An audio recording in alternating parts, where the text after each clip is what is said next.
נו הגזמת. לא באמת.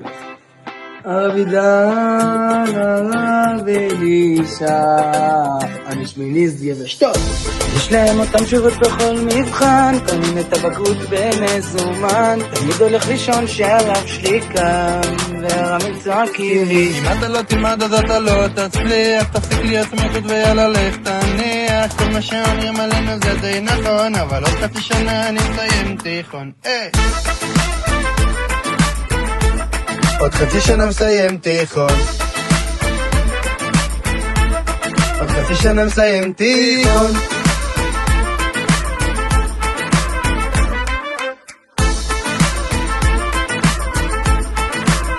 וכולם פה מחכים, קים, להפתעה של השמיניסטים, טים, שאומרים עלינו כל מה שאומרים עלינו, רק כי זה ברור שבחדר הכל מוחלק ואין פה סדר, הכל זרוק כמו בארגז של טנדר, וחשבתם טכנולוגיה זה סתם חרטוט של אורי, 4 יחידות ולא מעבר.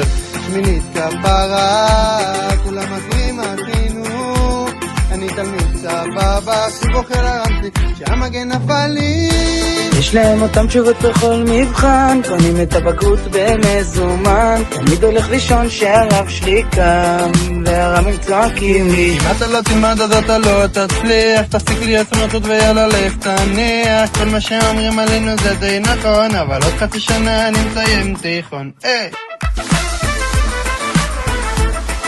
עוד חצי שנה מסיים תיכון. עוד חצי שנה מסיים תיכון.